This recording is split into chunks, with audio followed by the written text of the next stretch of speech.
साल 1987 की बात है। राजस्थान के सीकर जिले में देवराला गांव से एक खबर आई। इस खबर ने पूरे देश में हंगामा मचा दिया। दरअसल हम बात कर रहे हैं रूप कंवर केस की, जो हमारे देश में सती होने का आखिरी रिपोर्टेड मामला था।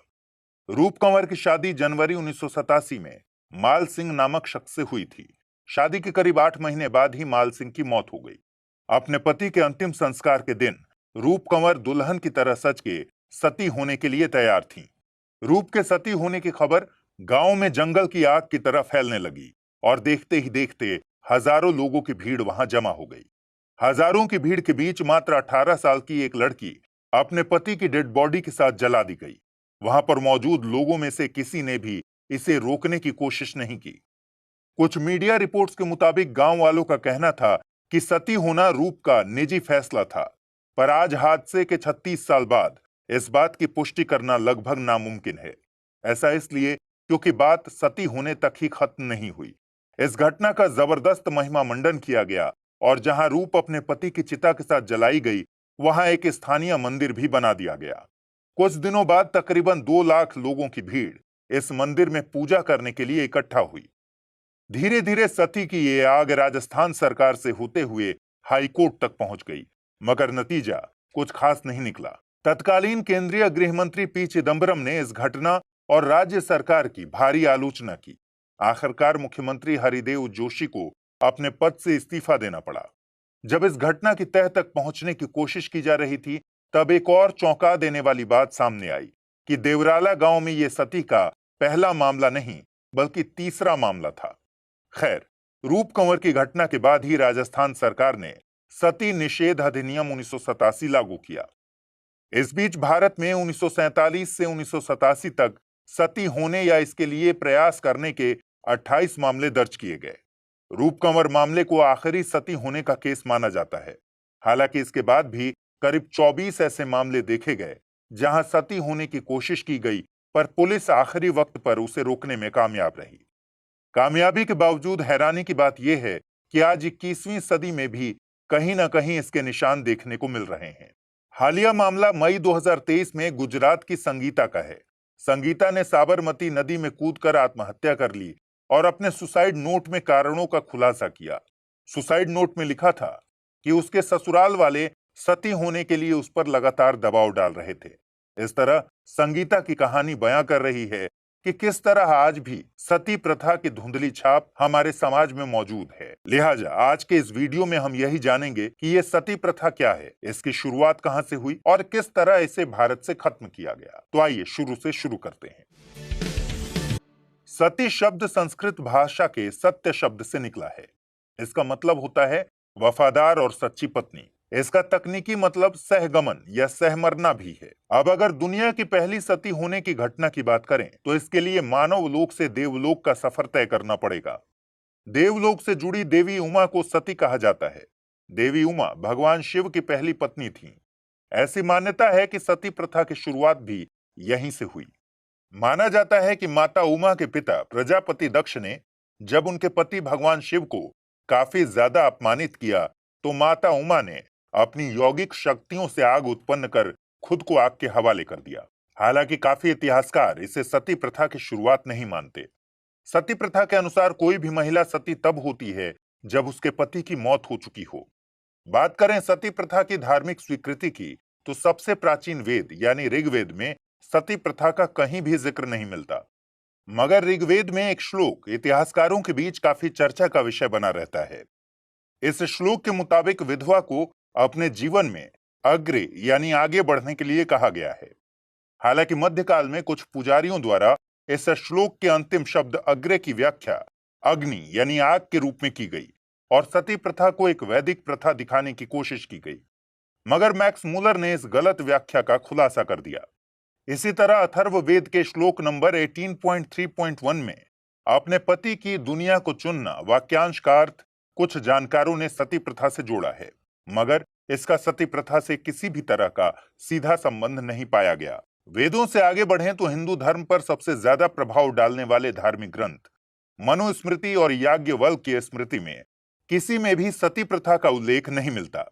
यहां तक कि इसका प्रमाण रामायण में भी देखने को नहीं मिलता। इतिहासकार रामचरण शर्मा ने रामायण के बारे में कहा कि भगवान राम के वनवास के दौरान उनके पिता राजा दशरथ की मौत और युद्ध में रावण की मौत पर न तो भगवान राम की माता कौशल्या ने सती प्रथा को अपनाया और न ही रावण की पटरानी मंदोदरी ने। हालांकि महाभारत काल में सती होने की एक घटना का वर्णन मिलता है। महाभारत में राजा पांडु के मरने के बाद उनकी दूसरी पत्नी रानी माद्री के सती होने का जिक्र है, पर इस घटना को लेकर जानकारों में काफी मतभेद है। माना जाता है कि इस भाग को महाभारत में काफी बाद में जोड़ा गया। इन ग्रंथों से आगे बढ़ें तो 6ठी शताब्दी ईसा पूर्व से 4ठी शताब्दी ईसा पूर्व तक भारत में हिंदू धर्म और बौद्ध धर्म के बीच लगातार शीत युद्ध चलता रहा, मगर इस बीच किसी भी बड़े बौद्ध भिक्षु द्वारा सती प्रथा की आलोचना किए जाने का जिक्र इतिहास में नहीं मिलता। जाहिर है अगर उस समय ये प्रथा प्रचलित होती तो बौद्ध धर्म द्वारा इसका इस्तेमाल हिंदू धर्म की आलोचना करने में जरूर किया जाता। ऐसे ही 3री शताब्दी ईसा पूर्व से भारत आए ग्रीक यात्री मेगास्थनीज द्वारा भी सती प्रथा का कहीं भी जिक्र नहीं मिलता। इससे ये बात साफ है कि हमारे देश में सती प्रथा मौर्य काल तक तो प्रचलित ही नहीं थी। इतिहास के पन्नों में इसका पहला ठोस सबूत 5वीं सदी में मिलता है। इतिहासकार एलेक्स माइकल्स के मुताबिक पहला सती शिलालेख नेपाल में पाया गया जो 463 ईस्वी का है। उसके बाद साल 510 ईस्वी का शिलालेख भारत के मध्य प्रदेश में पाया गया। मध्य प्रदेश में मिला गुप्त काल का एरण शिलालेख भारत में सती प्रथा का पहला अभिलेखीय साक्ष्य माना जाता है। इसमें राजा भानुगुप्त के सेनापति गोपराज की एरण युद्ध में मौत के बाद उनकी पत्नी के सती होने का जिक्र है। इसी तरह देश के दक्षिणी हिस्से में तिरुवलंगाडु ताम्रपत्रों में सती प्रथा का शिलालेखीय साक्ष्य पाया गया। इसका समय 10वीं शताब्दी के आसपास का है। इस शिलालेख में राजेंद्र चोल प्रथम की दादी वनवनमा देवी को अपने पति की मौत के बाद सती होने का जिक्र किया गया है। 10वीं सदी में ही भारत आया एक ईरानी यात्री अल बरूनी ने लिखा है कि भारत में सती होना अनिवार्य नहीं था, बल्कि यह विधवा की इच्छा के मुताबिक था। इसके बाद 14वीं सदी में भारत आए मोरक्को यात्री इब्ने बतूता ने अपनी यात्रा के दौरान भारत में 3 सती होने की घटना देखने का दावा किया। सती प्रथा को अगर टाइमलाइन की मदद से समझें तो सती होने के ज्यादातर मामले हमारे देश में इस्लामिक हमले के दौरान देखे गए। देश के जाने माने इतिहासकार रोशन दलाल का कहना है कि भारत में सती प्रथा 5वीं सदी से 10वीं सदी के बीच धीरे धीरे विकसित होती गई। शुरुआत में यह प्रथा केवल उच्च वर्गों, खासकर राजपूतों तक सीमित थी। बाद में समय के साथ इसे ब्राह्मणों और कई दूसरी योद्धा जातियों ने भी अपनाया। माना जाता है कि इस्लामिक आक्रमण और अत्याचार के चलते सती प्रथा का विकास हुआ और जौहर प्रथा अस्तित्व में आई। जौहर प्रथा में युद्ध क्षेत्र में पति के मरने के बाद इस्लामिक अत्याचार और सामूहिक बलात्कार से बचने के लिए विधवा महिलाएं अपने आप को एक साथ आग के हवाले कर दिया करती थीं। जौहर का सबसे पहला सबूत 711 ईस्वी में मिलता है, जब मोहम्मद बिन कासिम के द्वारा भारत पर पहला इस्लामी हमला हुआ था। इस युद्ध में सिंध के राजा दाहिर की अरूर युद्ध में मौत हो गई। राजा दाहिर की पत्नी रानी बाई ने कासिम की सेना के साथ कुछ महीनों तक संघर्ष किया, मगर अपनी हार देखते हुए उन्होंने राजघराने की बाकी महिलाओं के साथ भारत का पहला जौहर किया। जबकि राजा दाहिर की दूसरी पत्नी और उनकी 2 बेटियां सूर्या देवी और परमिला देवी को कासिम द्वारा पकड़ लिया गया और उन्हें सेक्स स्लेव्स की तरह इस्तेमाल किया गया। इसी घटना के बाद हिंदू महिलाओं के द्वारा अपने गौरव और सम्मान की रक्षा के तौर पर जौहर की आग देश के कई हिस्सों में जलाई गई। जैसे कि 14वीं सदी में अलाउद्दीन खिलजी के हमले के बाद चित्तौड़गढ़ में रानी पद्मावती का जौहर और उत्तरी कर्नाटक में तुगलक के हमले के बाद कांपली साम्राज्य का जौहर। इसके बाद देश के हर एक कोने में विधवाओं और रानियों ने अपने पति की मौत के बाद सती होने के चलन को अपना लिया। इतना ही नहीं, सती और जौहर करने वाली महिलाओं को उच्च सम्मान, महिमा मंडन और देवी का स्थान भी दिया जाने लगा। यही कारण है कि अहिल्याबाई होलकर, जिन्हें हमारे देश में नारीवाद का संकेत माना जाता है, उन्होंने अपने पति की मौत के बाद अपने पूरे साम्राज्य को अकेले संभाला था, पर वो भी अपनी बेटी मुक्ताबाई होलकर को सती होने से नहीं रोक पाई।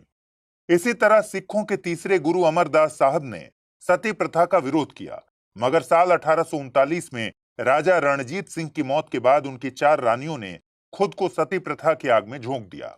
इस तरह 19वीं सदी में ब्रिटिश भारत में सती प्रथा के जितने मामले उभर कर सामने आए, उतने प्राचीन और मध्यकालीन भारतीय इतिहास में देखने को नहीं मिले। उमा नारायण अपनी किताब डिसलोकेटिंग कल्चर्स में लिखती हैं कि औपनिवेशिक युग में बंगाल में सती प्रथा का दबदबा बाकी भारतीय क्षेत्रों से ज्यादा देखा गया। इसके लिए तीन कारक जिम्मेदार रहे। पहला, बंगाल के लोगों का यह मानना कि सती प्रथा वेदों के अनुरूप सही है। दूसरा, हिंदू विधवाओं की संपत्ति को हथियाने के लिए उन्हें जबरदस्ती सती करना। और तीसरा, 18वीं सदी के बंगाल अकाल के बाद गरीबी और भूखमरी से बचने के लिए कई विधवाओं द्वारा सती प्रथा को बढ़ावा दिया जाना। सती के बढ़ते मामलों को देखते हुए ब्रिटिश राज ने 1815 से 1824 तक एक सर्वे कराया। इसमें 10 साल में पूरे देश में सती होने की घटनाओं का रिकॉर्ड बनाया गया। रिकॉर्ड में सामने आया कि 10 सालों में तकरीबन 6000 से ज्यादा महिलाएं सती की इस आग में झुलसा दी गईं। हालांकि कुछ लोगों का यह भी मानना था कि अंग्रेजों द्वारा सती मामलों की संख्या को बढ़ा चढ़ाकर पेश किया जा रहा है। इसका मकसद भारत के लोगों को हिंदू धर्म से कैथोलिक धर्म में बदलना है। दरअसल इस सोच की वजह यह थी कि इस सर्वे को करने से लेकर रिपोर्ट तैयार करने तक का काम किसी ब्रिटिश अधिकारी को न देकर एक ईसाई मिशनरी संगठन को दिया गया था। तकरीबन इसी समय इवेंजेलिकल मूवमेंट की शुरुआत हमारे देश में बंगाल के इलाके से ही हुई थी। इस आंदोलन का मकसद भारतवासियों को वेदों से बाइबिल की ओर ले जाना, यानी कैथोलिक धर्म में परिवर्तित करना था। बहरहाल ये तो बात हुई सती प्रथा की शुरुआत से लेकर इसके पूरे देश में फैलने तक की। अब जानते हैं भारत के उन रियासतों और हस्तियों के बारे में जिनके द्वारा सती जैसी कुप्रथा को समाज से मिटाने के लिए संघर्ष किया गया। ब्रिटिश राज के सर्वे के मुताबिक 19वीं सदी में सती प्रथा अपने चरम पर थी, मगर हैरानी की बात तो यह है कि इसे खत्म करने की कोशिश मध्यकाल के तुगलक साम्राज्य में शुरू हो गई थी। तब सती के मामले देश में काफी कम थे। मोहम्मद बिन तुगलक पहला मुस्लिम शासक बना जिसने भारत में सती प्रथा पर बैन लगाया और सती होने के लिए विधवा को लाइसेंस लेना अनिवार्य कर दिया। इसके बाद मुगल शासक हुमायूं और अकबर ने भी सती प्रथा पर रोक लगाई, मगर वे भी अपनी इच्छा से सती होने वाले को रोकने में असफल रहे। जॉन स्ट्रैटन हॉल ने अपनी किताब Sati the blessing and the curse the burning of wives in India में लिखते हैं कि मुगल सम्राट अकबर ने विधवाओं को जानबूझकर सती होने से रोकने के लिए उपहार और जमीन भी ऑफर करने का प्रस्ताव रखा था। मुगल बादशाह जहांगीर और औरंगजेब ने भी सती को बैन किया, पर उसे सख्ती से लागू करने में नाकामयाब रहे। इसके अलावा महाराजा शिवाजी राजे भी सती प्रथा के बड़े विरोधी माने जाते थे। इन्होंने अपने पिता की मौत के बाद अपनी माता जीजाबाई को सती होने से रोका था। वहीं पुर्तगाली गवर्नर अल्फांसो डी अल्बुकर्क पहला यूरोपीय गवर्नर माना जाता है जिसने 1515 में गोवा में सती प्रथा को खत्म किया था। हालांकि पूरे देश में सती प्रथा को खत्म करने में सबसे बड़ा योगदान राजा राम मोहन राय का माना जाता है। दरअसल बात 1811 की है, जब राजा राम मोहन के बड़े भाई जगमोहन राय की मौत हो गई और उनकी पत्नी को सती बनाकर जबरन पति के साथ आग के हवाले